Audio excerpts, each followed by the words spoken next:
The negotiated agreement for the 4 Kennedy-Nixon events set future patterns for formats and almost everything else about the debates until 1992, including the negotiations themselves. As a matter of history, even Abraham Lincoln and Stephen A. Douglas tangled over the specifics of the subject, the number, and some of the details of their 7 famous Illinois debates on slavery in 1858.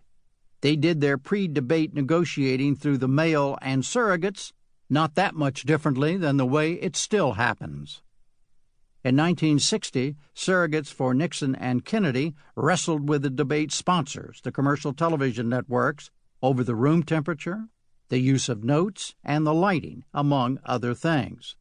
The biggest hurdles were over the number of debates and the selection of the journalist moderators and panelists. Kennedy wanted more debates than Nixon. The networks wanted only TV radio questioners, while the candidates insisted on bringing print people into the mix as well. Kennedy and Nixon stood behind podiums, made opening and closing statements, and in between answered questions that were solely the work of the individual panelists. No questions or specific topics were cleared ahead of time with anyone, most particularly the candidates. Debate formats differed little through the years between 1960 and 1992, the major variables confined to answer time limits and the addition of a live audience. The 4 Kennedy-Nixon exchanges were all in silent television studios. In 1988, moderators were allowed to move beyond traffic cop and follow-up duties to ask their own opening questions of each candidate.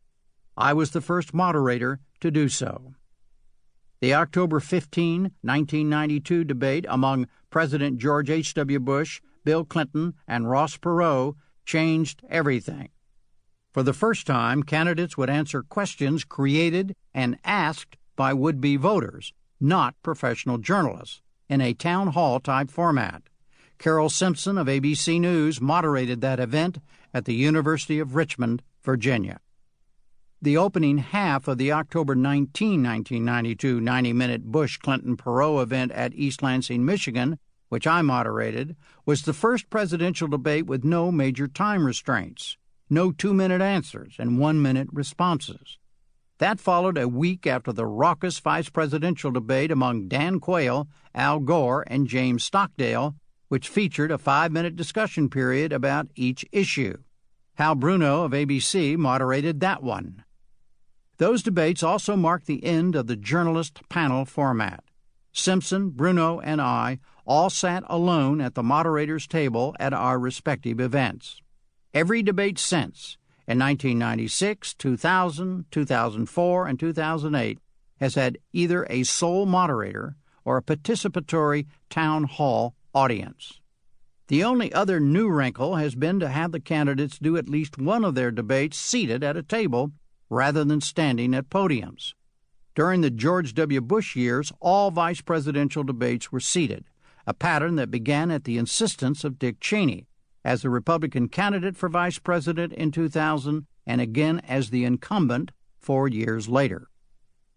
While the 1992 wide-open experiment, a podium debate, appeared to work at the time, it has yet to return in any future debate. According to those involved in negotiations since, most candidates, each in their own way, choose not to take what is considered the risk of an open format. There were no presidential debates for 16 years after the Kennedy-Nixon 4.